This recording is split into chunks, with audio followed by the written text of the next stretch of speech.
Hello? Hello? Hello? Hello? If you can hear this, it's not too late. I've returned to warn you. This is Time Pop, a podcast that discusses time travel and pop culture. There are spoilers. I've seen the future, and nothing is sacred to these folks. Your past, present, and future are sure to be ruined. Even if you could go back in time, as I have, you will never forget what you are about to hear. You've been warned. This is Time Pop. Are you guys done? Can we get started?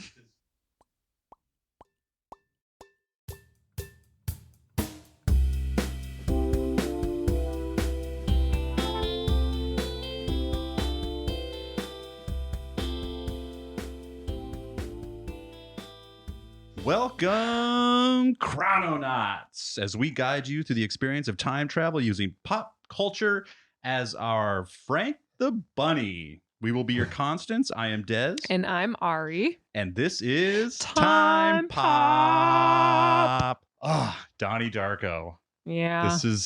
This is whether it's on our top list or not. This is in the internet's top list. So, and that's who we're speaking to. What do you mean the internet tops? Like a lot of people like this movie? Yeah. Yeah. You go on Facebook and search my favorite movies. It's I like think. Donnie Darko. Yeah. Yeah. I don't know if Interesting. any of them love it that much, but it's just weird enough to be like, yeah. I was gonna say it's the Idiot's Primer.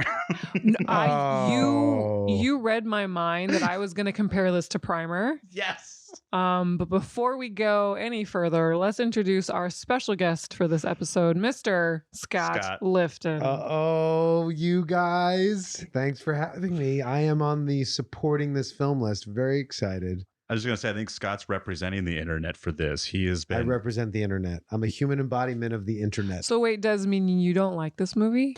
I think it's fine. This did not change my life. Like some people claimed. Yeah. I thought it was interesting. All right. And this goes in another long list of movies that I didn't watch it for a long time. You know, it was on at friend's house while we were partying, or, you know, I came in the middle of it or something. And so by the time I actually watched it, I was probably 30. So this movie came out in 2001. I know you're going to get into the facts in a minute, but this movie came out in 2001, but it was based on the 90s. Like the style of it is based on the 90s. Is that correct? Well, it was set in 88. 88. Sorry. Okay. 88. So I have a weird thing about this movie. I did not see it in the theater.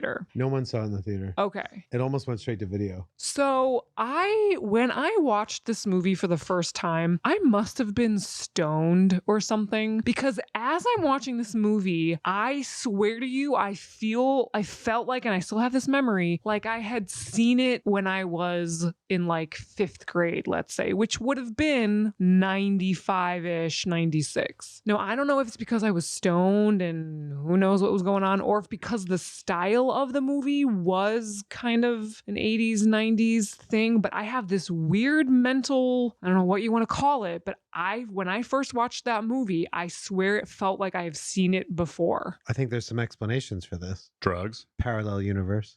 That's true. It does it was set in 88, but it felt 90s. And I think he was pressured to put it in the now. And so I think he wanted it to be super 80s. Yeah. And I think all the producers wanted it to be now. And so all the dates still reference 88, but the style of it was very 90s, right? They didn't go crazy with the 80s hair and clothes and cars. And I mean, they a little bit, you know, the conversations at the pop culture conversations they have, the soundtrack, obviously very 80s. Yeah, is the music all right on? Because I meant to look that up and see if any of these songs came out in like 91 or something. No, that's 80s music. Okay.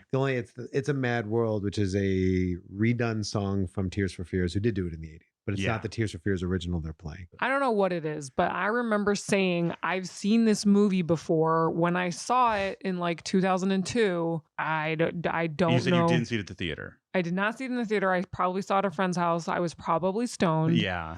But I have been, even now, I can remember the feeling of watching this movie and be like, I've seen this before. I know all these scenes. I even knew it was going to happen. It was very strange. Weird. Yeah. Do you want to hear my weird thing about this movie? Yes. I have woken up with Mad World in my head more than any other song.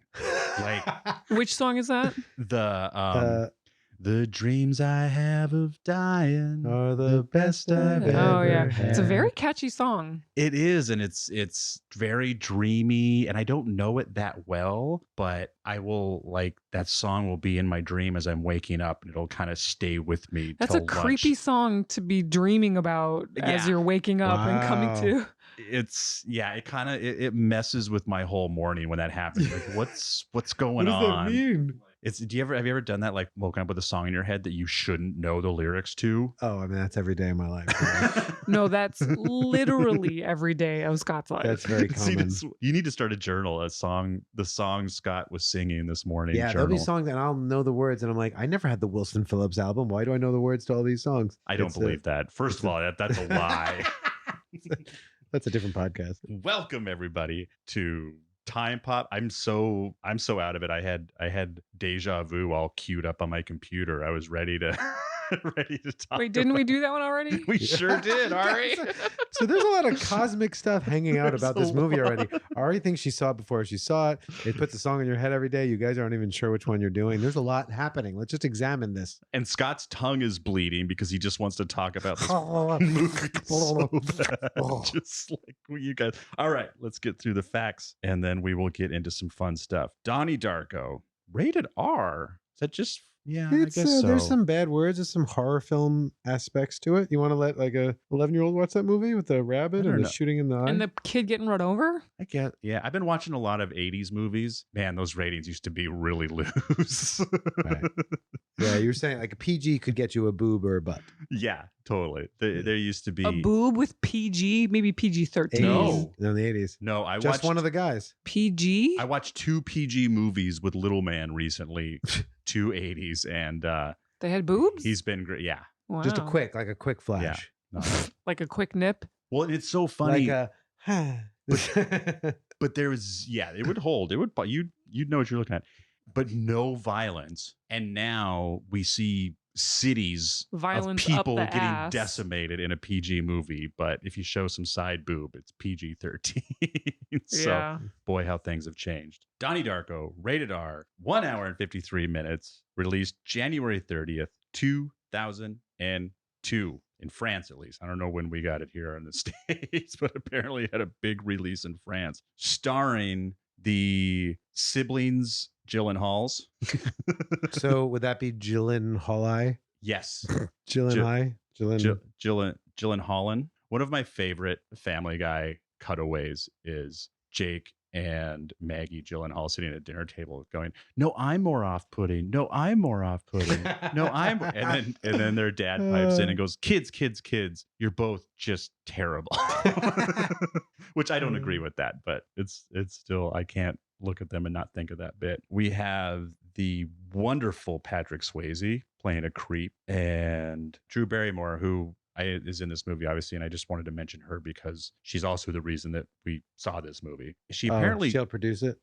I think she just acted in it first, and then when he couldn't get any traction after the film festivals, then her production company came in, made sure it got out to a couple of theaters, which it did horrible at because this movie came out shortly after 9/11, and anything to do with plane Right. problems were. And not even that the movie did horrible. People were just like, I don't really want to put this movie out. I don't No, think this yeah, is I the read time it. for It pretty much went straight to video because it was so close to 9/11, and with the plane crash that worked against it. That's all I got for our facts. I'm going to throw this right over to Ari so we can get into our fiction so we can. So did you watch the director's cut or did you watch the regular cut? I watched the regular cut. Okay. So when I first saw this, I watched the regular cut when I thought I'd seen it before. And then I don't know if I'd seen it again. So mysterious. Again, in this movie. Yeah. So, but we watched the director's cut most recently, like a week ago or whenever that was. So you've only seen this twice? Twice, in 20 maybe years? 3 times. Yeah, twice, maybe three, maybe 3 times. I know I've seen scenes here and there, but I would also like to start off by saying I don't like this movie. I know I just broke some people's eardrums or whatever, but I don't think this is a good movie. I think it was very well cast, and that's about it. Now, do you think it's a bad movie or do you think it's a bad time travel movie? I think it's a bad story.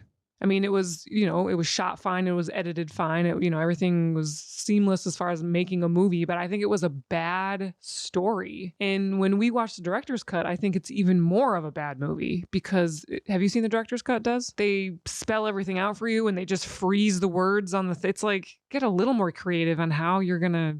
So since this was the director's cut, do you think this was what was released? Scott might know about this, our film student here, that was what went to the film festival, and then when the production company picked it up. No, that was later on after it all. Why would that not have been his original cut, though?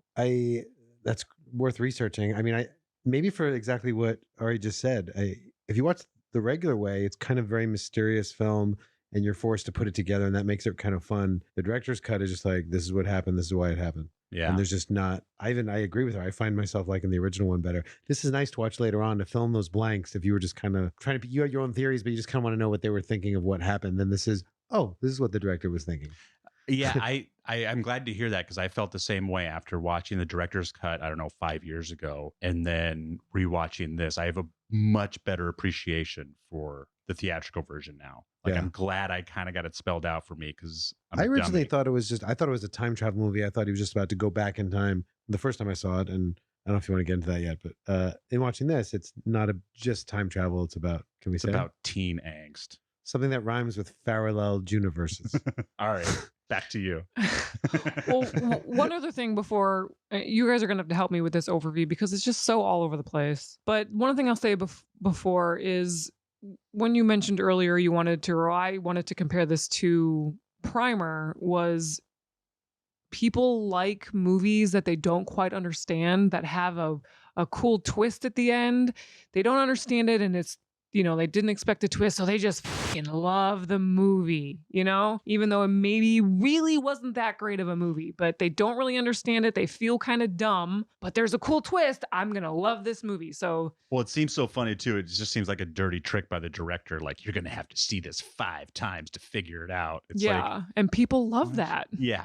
Yeah. All right. Well, and this was at the height of DVD sales. So this is at the time where you're like filming extras before you've even edited the movie together. So this movie, I guess, opens in 88, and it's apparently in a place called Middlesex. Yeah. Is that a real place? I know I've heard that. I don't know if that's a real place, but I've heard things called Middlesex. Yeah, it's supposed to be in Virginia, I think. Middlesex, Virginia. Yeah. Sounds like a real place. Yeah, that's a very East Coast, New Englandy type name. Middlesex. Yeah, like where Scott. Are you getting caught up on the sex part? Middlesex is like it's got like an old. Is that like in England? There's like a sexton. Yeah. Okay. It's just kind of that's could when very easily be a name. When Scott sleeps in between us tonight. It's called Middlesex. Middlesex. Got it. I get both sides. So I'm gonna reveal. You can edit this out or not. It's up to you. That I'm reading this from the Wikipedia plot. All right. Because I didn't take notes. This was like 2 weeks ago we watched this. So anyway. Cool. That'll go well with my handwritten scrawl. Great. I think. So we open in 88 in a town in Virginia, and we have a kid named Donnie Darko who hears a mysterious voice one night and gets out of bed and follows the mysterious voice out of his house and meets a creepy looking rabbit by the name of Frank. And Frank tells him that the world is going to end in 28 days, 6 hours, and 42 minutes. And 12 seconds. Oh, and 12 seconds, yeah. Nice. Then Donnie wakes up on a golf course that morning, and as he finds his way back home, he finds a jet engine has fallen through his roof onto his bedroom, onto his bed, where he would have been sleeping had he not walked out of his house, and he would have been dead. So Frank saved his life. Yes. Yes. But why? To tell him the world was going to end. No, I don't know. Nobody knows where the jet engine came from. The plane never crashed landed somewhere, just mysteriously appeared out of nowhere. No company is claiming responsibility for this. So over the next several days, Donnie continues to have visions of Frank even when he's awake. Very creepy visions. But he does also sleepwalk a lot more. his parents take him to the doctor. So he gets a psychiatrist. And he's been going to the doctor for a while, right? Yeah, Like he's it sounded been like medicated he had problems for a in while. his childhood, and he mentions that in the film. 'Cause He might that's have burned some things down. That's what's weird about this movie, because this is he's in Caramel Juniper, but he seems to have been this way for a long time. Like it would make more sense if we saw him before this event Yeah, they made it seem like he's always been as being quote off. unquote normal, and then this event is what makes him get a little creepy. But They don't show that. since he apparently has been creepy for a while, this huge event doesn't really alter him that much. It does alter him, They but said not he was schizophrenic, right?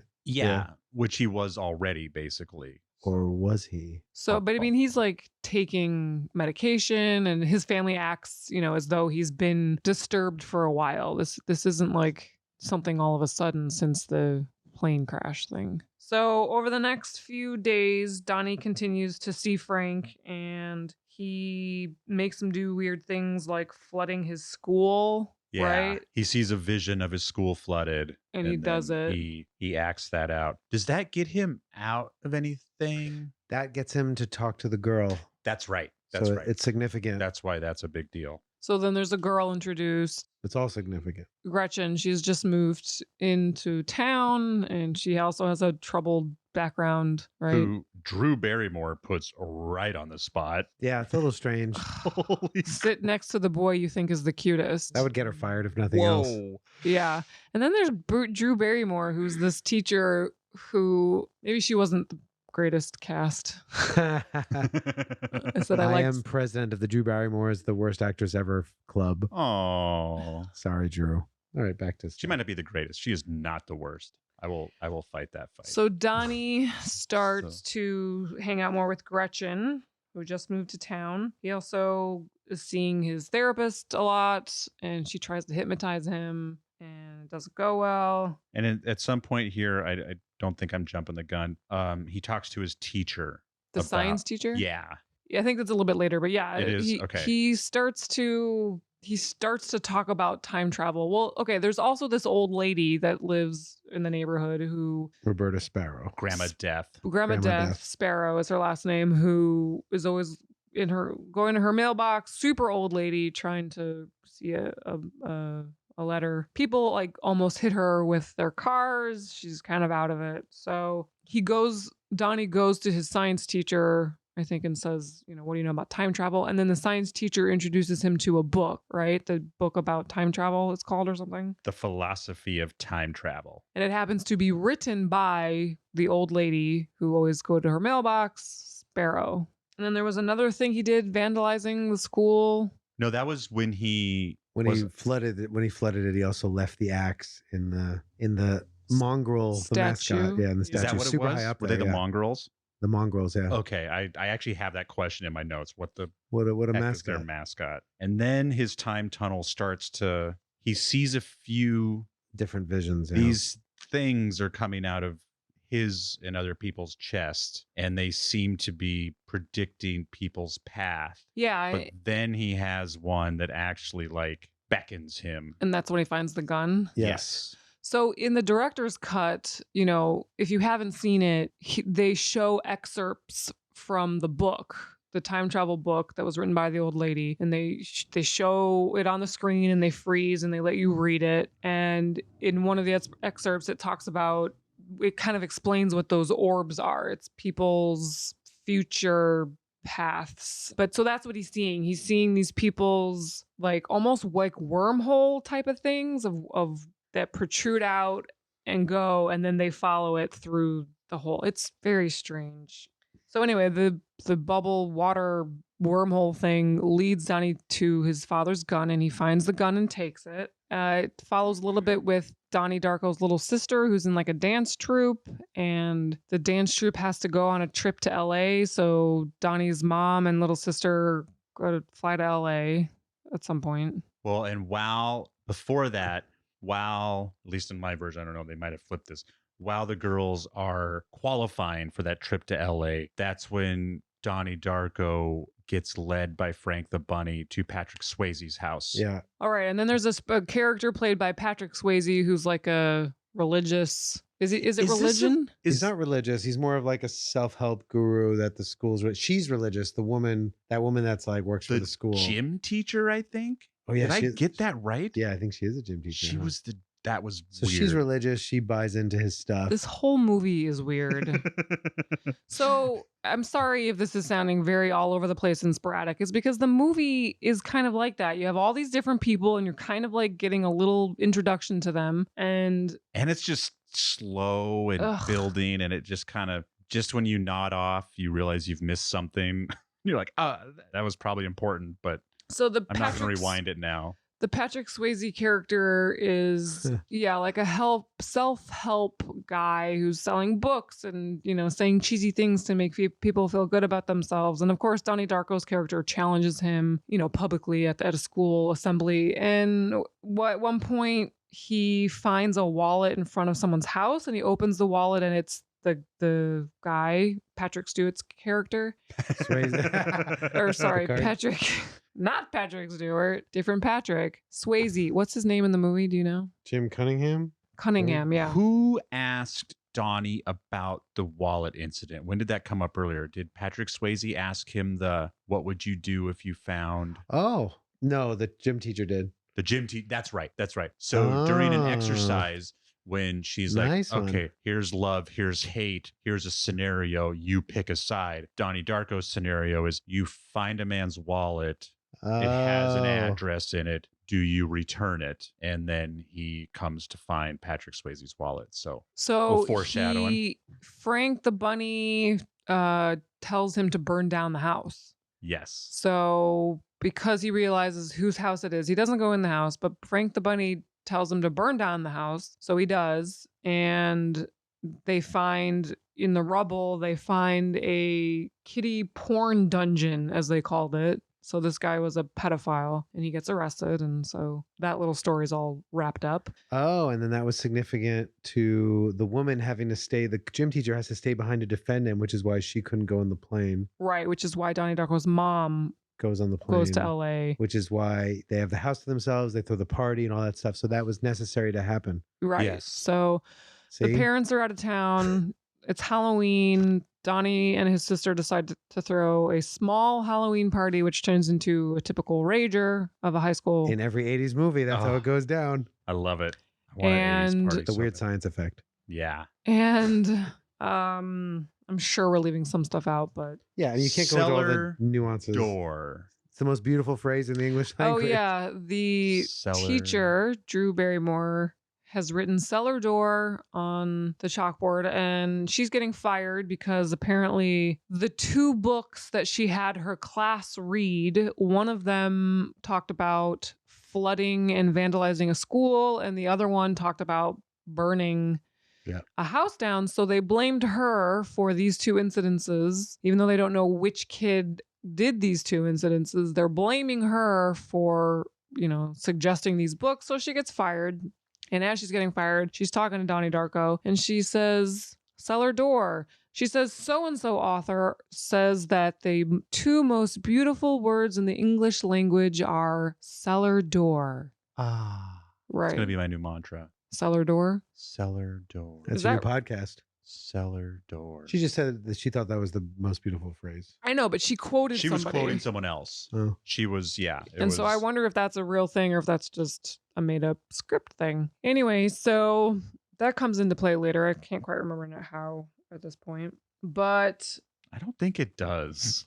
no, he goes to the cellar door. He goes, Yeah, the cellar door, that's at the end where how he finds when he's in Lady Death's house. Cellar door was but significant. what do they find down there? Well, they find the two other, the bad kid in the grade, which is how his girlfriend gets killed. Everything's significant to things happening like it's supposed to happen. What? I don't remember the cellar door at all. Okay. When they're at Lady Death's house, they leave the party, and that cellar door is where they find the hoodlum kid, the kid with like the mullet and the spiked hair who kind of fucks with him in the bathroom. Really? The yeah. kid is just in her house. They find in the cellar door. I remember they're at the old lady's house and they're like, no one's home, it's locked. But I don't remember why they're trying to get in there. And then he all of a sudden goes, cellar door. And they go down to the basement door and get in. But I don't Yeah. remember what they found in the house. He started or having why. some awareness of like what was going down. I think he started realizing he was on his like mission, so to speak. Well, he wanted to see he Lady knows Death. he knows what the timing is. Yeah. And so he knows he's got a few hours, and then during the party he starts to see everyone's wormhole. Mhm. And so and I think he just I don't think he just knows he has to go talk to Grandma Death. I think Right. at this point Yeah. he's So just he like, takes Gretchen to her house. Yeah. She's not there, or looks like no one's home. They go to the cellar door. It's unlocked. They get into the old lady's house. And then I don't remember what they and find. then the bad guys just show up. I thought the bad guys just kind of followed him, because didn't they just get out of the car? Didn't the guys? Oh no, that was Frank. That's Frank. Well, yeah, some bullies show up and they're trying to. They're mad because they earlier Donnie got him in trouble, or they think Donnie got him in trouble because they were in class. They were because he and Gretchen were doing a presentation. The bullies made fun of him.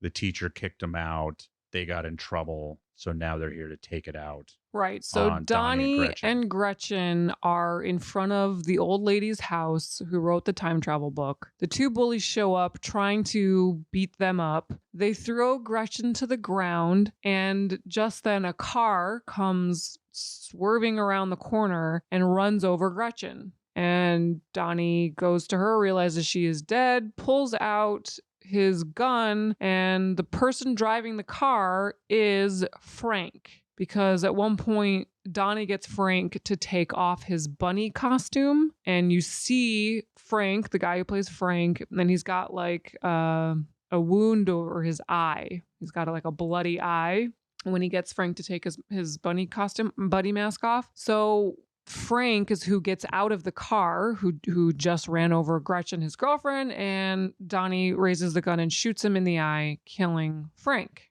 the guy who has been leading him to do all these weird things and talking to him. And which I forget every time I watch this movie. I forget that Frank is a real person. That's also his sister's boyfriend, I think, actually. Oh. You're welcome. Okay, but here's something. Dudes in Trans Ams are always hot. Here's something that I'm reading in some notes. Whoa. In the overview. Hey. Not my notes, just some notes. It says the driver is Elizabeth's boyfriend, Frank. Yeah, wearing the same rabbit costume from Donnie's visions. A second Frank can also be seen standing in the bushes at the same scene. Did either of you catch that? No. See, this movie's rich, guys. Lots of things. No, this movie is stupid. That's another. Then it says Donnie shoots him in the eye with his father's gun, walks home carrying Gretchen's body. So where does he put Gretchen?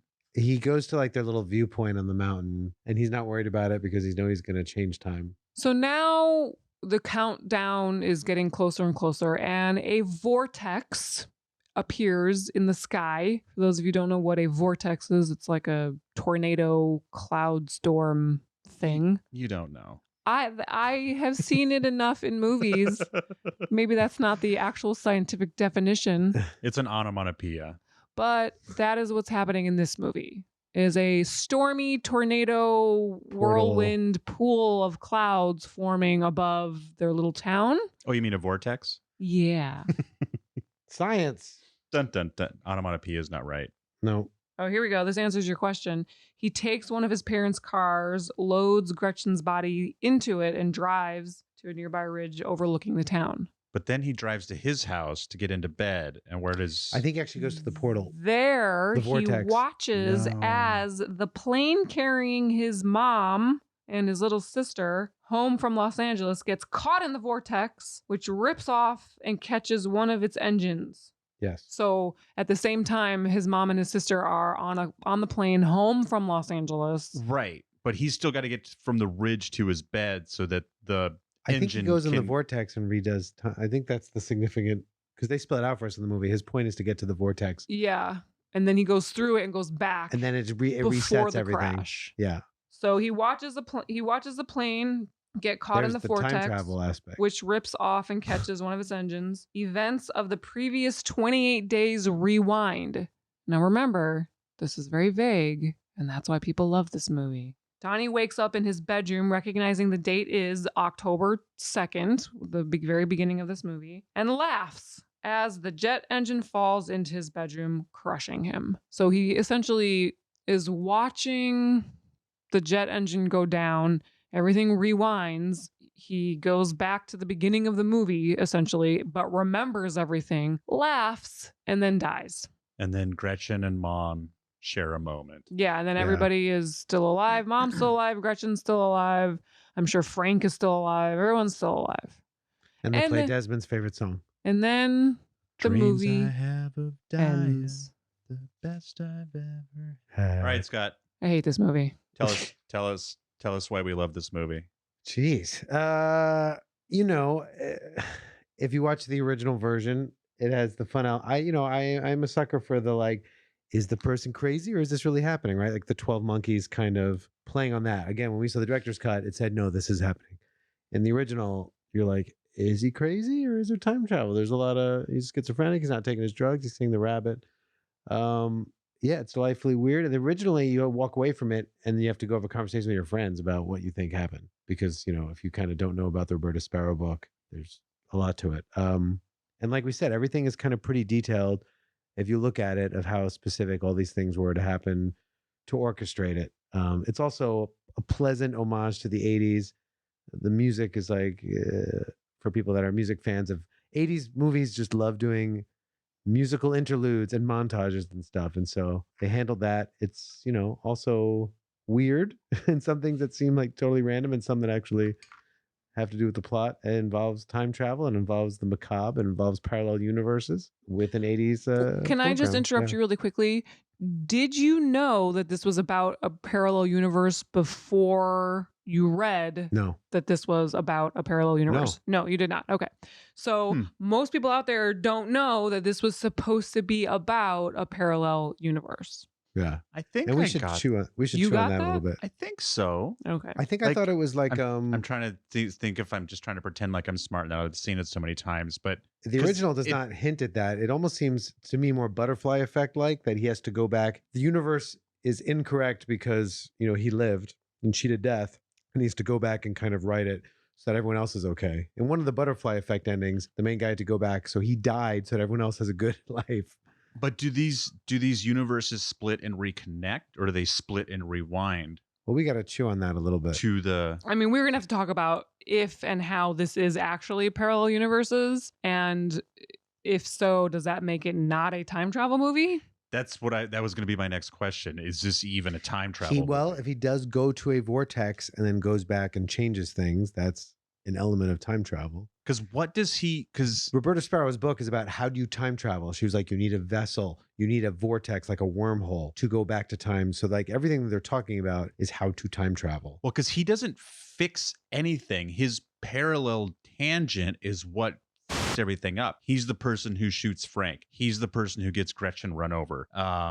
Yeah. So are we ready So to chew this out? him living fucked up everyone else's life. So basically, kind of a butterfly effect. He sacrifices himself. Yes, exactly. But here's the issue. And this is where we can chew on this, right? So we're saying this alternate universe was made and him living, but him living predicated on the idea that Frank woke him up and made him leave that living room, right? But Frank is only dead and guiding him if that happened. So that's a bit of a loop going on there. So this is what doesn't make sense to me. And this is the part we can tear apart right now. Do you guys know what I'm throwing down here? Well, let's throw it down. Okay. So in this parallel universe, right? Frank wakes him up and makes him like sleepwalk and he goes and he sleeps on the golf course. And that's why the rocket does not kill him. Because of that, that sets up this whole thing about how he ends up shooting Frank in the eye and killing Frank, making the Frank that is saving his life. But that Frank would never be the dead shot in the eye Frank that has come back to save him unless that whole thing played out. So that's a loop. So, but you're saying that it is like a ghost that is luring him out of his bed. So you're saying, Yeah, they say in- it's the guiding, even in the director's cut we saw, they say like there's the dead that helps guide you back, but they said the dead specifically. yeah, like the gun guiding dead. I mean, he's dead. It's the Frank, it's the ghost that he sees the visions of with the. But did the director's cut, because I don't really remember, say specifically something dead or a ghost? Yeah, there's different Okay. parts. They say like the people out there help guide him to do this, which is what the teachers were doing. They say that the dead help guide him, which is what Frank was doing. But again, if it's the split universe and this just happened, this is where it doesn't make sense to me. That's that. Do you guys what I'm saying about that being a loop? So Yes. yes, but it's sort of a one-time loop. Well, because In he this alternate reality, this is what's always happened. well, but then it fixes itself. It fixes itself when he gets killed from the jet engine. God, I but can't talk this tonight. could be if maybe like I think if this movie was made now, I think they would have started it at the end and then finished there as well, and that would make it a loop. So Instead of starting at the beginning and ending at so the basically beginning. Frank keeps trying to save him, and he keeps trying to save Frank, and it's just this never ending. Yeah, so this is the good question. Why is Frank saving him? Because ultimately it sounds like Frank is guiding him toward recorrecting it, but Frank is the one that caused this in the first place. Yeah, it's nonsense. There's This is just like the critical analysis. This is, how we do on Time Pop when we really look at it. But if we're looking at the full structure of this, there's original universe, right? I think they're suggesting their plane on the way back goes by a vortex. Coincidentally, the engine goes through there. No, because that was So always supposed to happen the because Donnie's supposed to vortex- die. Let's just say the vortex is a natural phenomenon. That's a weather thing. Okay. No one can. Sure. That's just going to happen. Right. No, because Donnie is supposed to die. So that's supposed to happen. The engine is supposed to fall. Yes. That's not a parallel thing. The only thing And- that makes it parallel is him being saved by the rabbit. But for Frank to save him, that had to play out that way for I that think- Frank to come back and save him. I think this is a battle, an epic universal battle between Frank and Donnie, both feeling like the other one should live. I mean, Donnie's not doing it for Frank. He's doing it for the whole universe. He's not doing it to save Frank. He's worried about the girlfriends, worried about everyone else, the whole universe being kind of wrong and knowing what he needs to do and like the grand vision of things. Does that come up? Do they talk about this ripping our whole Talk about a vortex. ass out of our universe? It's like a portal they reference. Again, this is where the director's cut is kind of neat. It'd be much better for us to just see the original and say what we think this is about. I'm just getting into the nitpicky like time theory here. And that's what kind of doesn't make sense to me. Where did this alternate universe split? And was it only caused by the same in this loop? Also, if the jet engine of their plane went through that vortex, what's happened to the rest of that plane? Do they die in some other parallel universe? They're on Lost. They're on Lost Island. if you talk about the way it was supposed to be was Donnie dying, but not the parents or the girlfriend or anything like Right. that, then Oh, in that world, they never get on the plane. so they never got on the plane. So Donnie dying saved them, but there still has to be a plane going down somewhere because Right. it doesn't have an engine. Yes, exactly. This is the pilot for Lost. That black vortex It's is the such an- smoke monster. Would have been a much better ending for Lost than Heaven. It's heaven, but you wait with your friends. Oh, spoiler alert. Okay, so you can take this movie two ways. If they're just suggesting this is how the universe should be, this happened, it caused this parallel split. That's one thing. The better idea is that there are tons of parallel universes. There's one where those died in a plane because the engine was sacrificed for this one. But if that's the case, then there's not this pressure on Donnie in one universe to try to correct things. In different universes, different things happen. To me, this movie feels like it was written and they didn't quite know how to end it. I feel like they wrote this movie and they were like, yeah, this kid sleepwalks and he sees this creepy bunny and the creepy bunny lures him away and then he was supposed to die and he didn't. And then they continue to write this movie and they're like, so how are we going to end this? Oh, I know. He'll just stand on a mountain and see the vortex and then all of a sudden time will go in reverse and we'll go back to the beginning and he dies and then it's over and everything's fine. No, they know the whole story. The whole thing is set up with everything leads to the ending. It's all very specifically done. But does it though? Like everything that Frank makes him do is part of like what needs to happen. Like we say before, everything he had him do has a reason to get to the ending. So wait, flooding the school had a reason? Yes, that had him meet his girlfriend. And then losing her is what makes him want to go back and die. Because they flood, he walks her home from school and then he's like, Yeah. I'm glad it flooded today. Otherwise, we never would have had this conversation. And And then they start dating. burning down the house was just to catch the pedophile? Probably No. saved his sister. No, burning down the house. Wait, we just talked about this a second Probably ago. saved his little sister. Burning down the No, house there's a cost significance to it. The burning of the house. Oh, it meant that woman had to stay. Yes, His because mom had to get on the the plane. coach had to stay in. Remember, she was like, I have to go protect Jim Cunningham. So the mom had to go, which again, another She reason. had to go to. So she disappeared Right. Roberta to Sparrow's keep book. a paradox from occurring. In the Roberta Sparrow book part, they showed us they're like everything is trying to guide Donnie into like fixing the universe, including like all the elements, the people that are there. So from what I can tell, I'm trying really hard not to read this whole thing verbatim, but it's all about the artifact.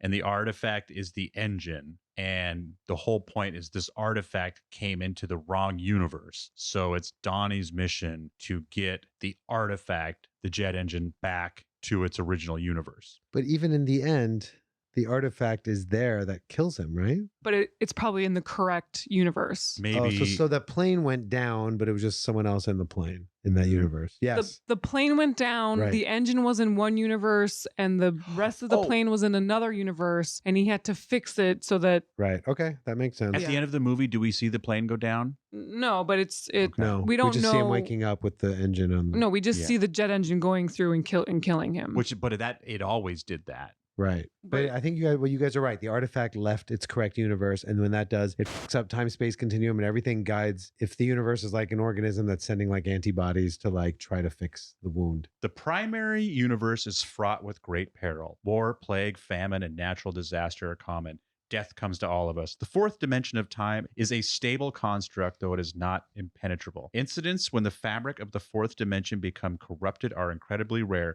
If a tangent universe occurs, it will be highly unstable, sustaining itself for no longer than several weeks. Eventually, it will collapse upon itself, forming a black hole within the primary universe capable of destroying all existence. And then I'm glad it mentions this too, because Explain, it's a tangent universe. the teacher mentions something about Donnie's like, so if I could get in a craft and go speed of light, blah, blah, blah. And he says, yes, if it's metal. And he was very specific about that. That was in Roberta Sparrow's book. so you're too. reading Yeah. that based off of the director's cut because The Roberta Sparrow's book. yeah, because in the director's cut they show show you parts that? of that on Yeah. the screen. All right, but so we have a thing here, right? So they're not suggesting many parallel universes. They're saying this vortex fucked it up, this artifact went and formed a tangent universe, and then it's unstable. It's going to die in a few weeks anyway, and it potentially threatened all the universe. So it was up to Donnie to write this plan to get things right in the universe. This formed one parallel. That's fine. That all makes sense. My whole thing about it being a loop to get Frank doing, that's the only thing that doesn't for me,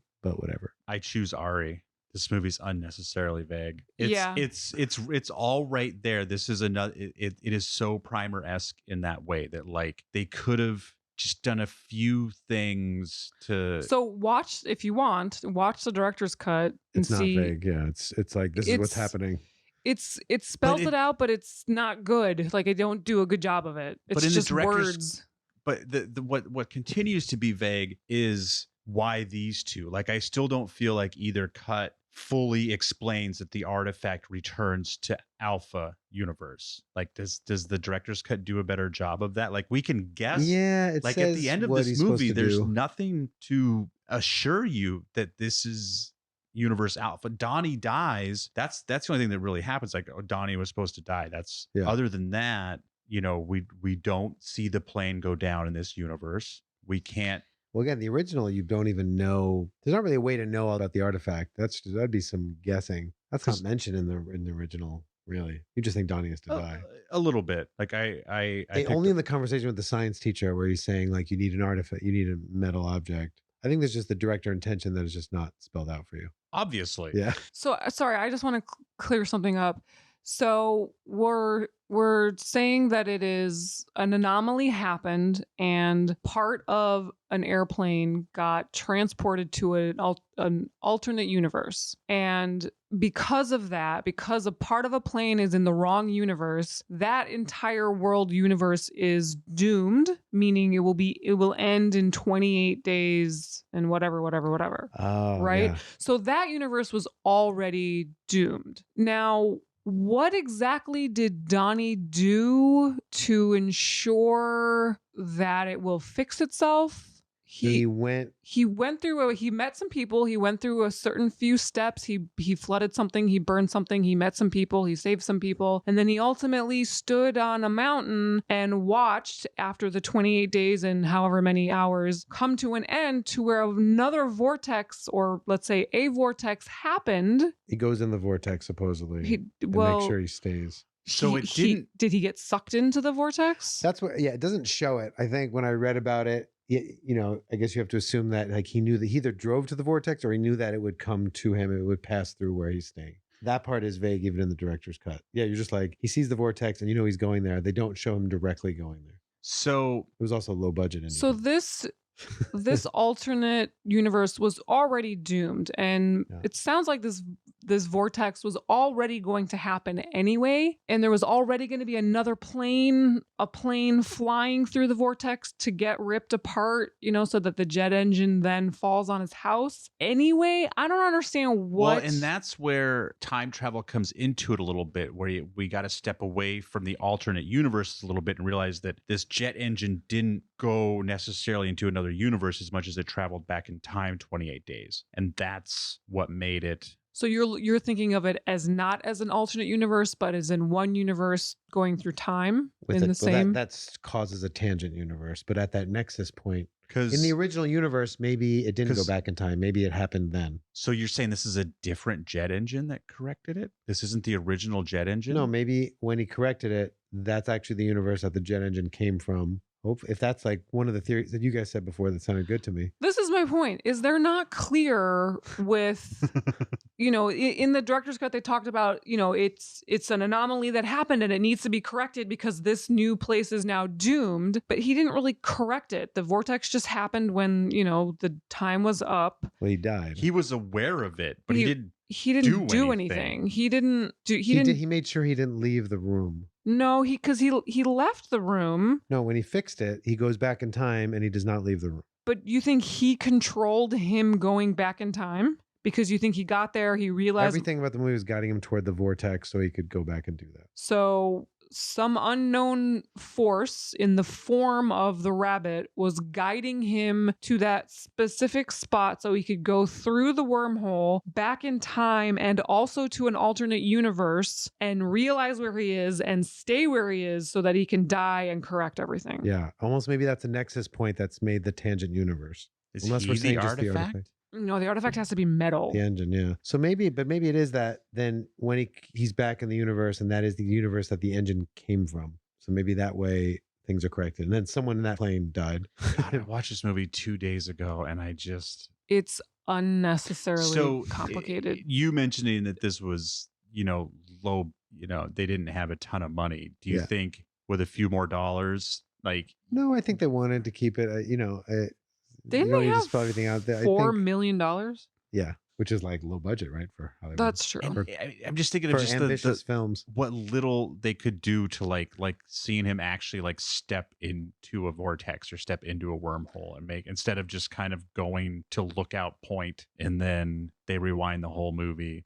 Because now Pedophile kind of this moment, Man is still where he's looking Patrick Swayze's still just dirt bagging it up now. Mm-hmm. Yeah, the more I get angry at this movie, the more I want to watch it again. See, you should watch the director's cut. Really, I've seen it, and I guess, but more recently. You don't. I remember. I've seen it too, but this time watching it, I was like, oh, not as good when it spells it all out for you. But it was mostly just the text. I looked at the IMDb page and like there's 100 like it takes them longer to leave the classroom, and it takes there's a ton of things that don't matter that he just did for dramatic effect. And then I think anything that actually matters to the plot is just what they showed you in the philosophy of time travel. I mean, I think people like movies that have stuff you could chew on, and you could chew on sanity, and you could chew on parallel universe, you can chew on time travel. It's, just like Inception, you can chew on a lot of stuff. There's only one answer. We're doing S. Darko. That's the only way. God. So hang on, there's a sequel to this? Unofficial. It's one that no one's seen. It is like low budget. I don't know if anyone in this movie was even involved. No, S. Darko was, I think it's the same actress. Actress? It's a different actor. It's not Maggie Gyllenhaal. Oh, the daughter, the sister, the little sister. But I think Samantha Darko. This is like butterfly effect sequels. You know what I mean? It's like the studio had rights to the film and they just made something. It's nothing that anyone who liked this movie watched. Thank you for listening to Time Pop, brought to you by Sounds Awesome. Please like and subscribe and tell a neighbor or friend about it so you can share a discussion of your own on the topic of Donnie Darko. And please check out our back catalog. We've been doing Time Pop for a while now. We got a lot of great episodes with great time travel discussions. And feel free to send us your thoughts on those old episodes if you want. Just because we put our thoughts out there months ago doesn't mean you can't put your thoughts out now. And maybe it'll spark a new discussion on an old episode right here on Time Pop. Stay tuned to social media for ongoing info and a heads up on what film is coming up in case you would like to watch along. You can find us at What Sounds Awesome on Facebook and Instagram and at Sounds Awesome 2 on Twitter. And check out our Time Pop specific feeds at TPOP9216 on all of the formats. You can email us directly with questions and comments at wesoundawesome@gmail.com. Along with your thoughts on old shows, we would love to hear your ideas for future episodes. Ari and Dez will be back in 2 weeks with a new Time Pop, but if you would enjoy another fun film discussion, tune into Rotten Popcorn next Wednesday, starring Scott and Dez. Scott, as heard on this episode of Time Pop. On Rotten Popcorn, what we do is we discuss films that have a vast difference in fan and critics ratings based on Rotten Tomatoes, and that has brought a lot of interesting movies to us. It's not your usual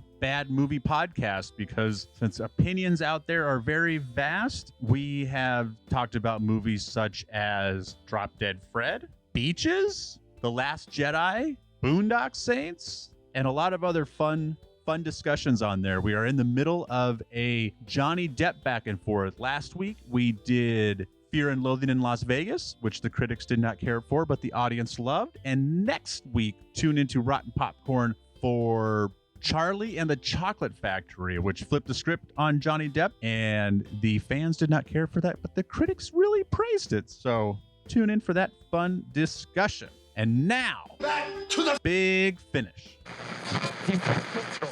Just to put a bow on this episode, since none of us want to time travel this way, so I'm not putting that question on the table, because no. What about future Wormhole blob? like being able to see those? You mean being able to see people's pathways? Yeah. But it's only like a few seconds ahead of what they're doing. That'd still be interesting. Would it though? Like, oh, there you are. You're about to go to the bathroom. Yep, there you're going to the bathroom. Well, this is all going into something that comes up, right? This is going to everything's preordained. Time happens as it's always happened. This is going into a destiny, fate. This is just what Ari's path is and Desmond's path is, and you're guided, you're controlled. So that's a thing that comes up. With Or you guys. it Definitely just takes away our free will. Does take away free will, Or it just knows what you're going to choose ahead of time. but you've always chosen. It's not that it's not that impressive as far as time travel goes, but No, this is barely a time travel movie. it would definitely be like to see everyone's wormhole. If you couldn't turn it off, it would be.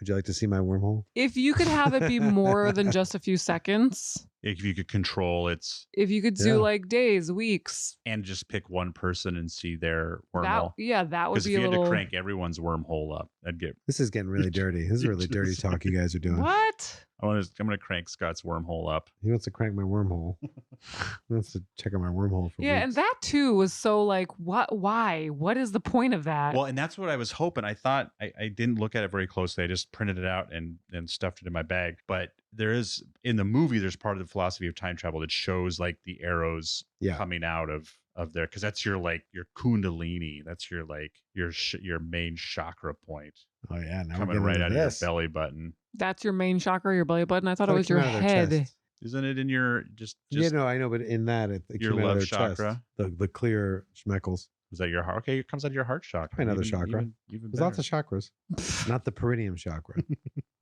That's a different chakra. Tune into we'll be talking about chakras in our upcoming podcast. All the answers. Stay tuned. I will say this though, Jake did a great job.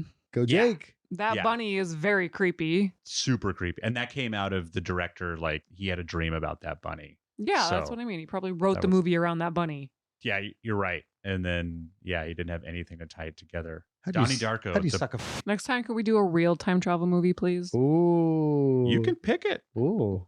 Okay. What do you want? You tell us what we're watching next. The mailbox. Just kidding. That's a Sounds mailbox. made up. Or the lake house. There we The go. one- Ooh. the one about the mailbox. Oh, Lake House is going to be our next crossover. You got those. You got about time. It's about time, Scott. Yeah. Thank you, Scott. Hey, thanks for having me here. Someone had to represent the voice of the people, and it might as well be me. You still like this movie? Yes, I like the director's cut less than the original. Also, Des, you should know, musical changes in the director's cut. Yes. They do and also, again, the meticulous. This movie's not blindly put together. The song choices are all very specific for what they do, and even "Never Tear Us Apart" about worlds colliding, and that's what's in the new version at the beginning. "Never Tear Us Apart" by NXS. If you want to hear more, more of Scott's hot takes, check out Rotten Popcorn.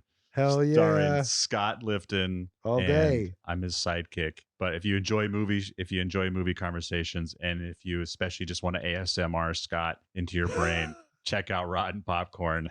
I've got thoughts. I got opinions. You want to talk about soundtracks? No, all you want to do is talk about Grease 2 and Breakin' is going to happen. Is Breakin' 1 your favorite one, or are you an Electric Boogaloo guy? 1's better. 2 is just an obscure. It's not great. Enough of that. This has been Time Pop. It sure has. Sorry.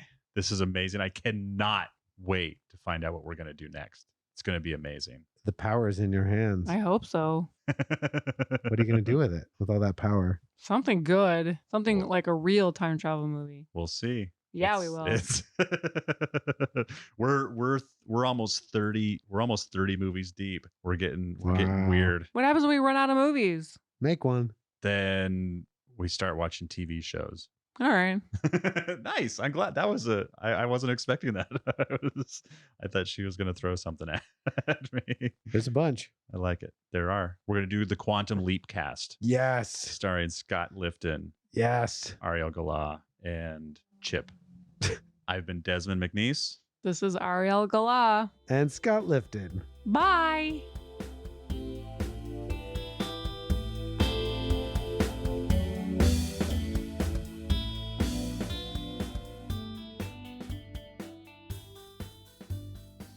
You're recording right now, aren't you? I am. Yeah. I've been recording for quite a while. Oh, man.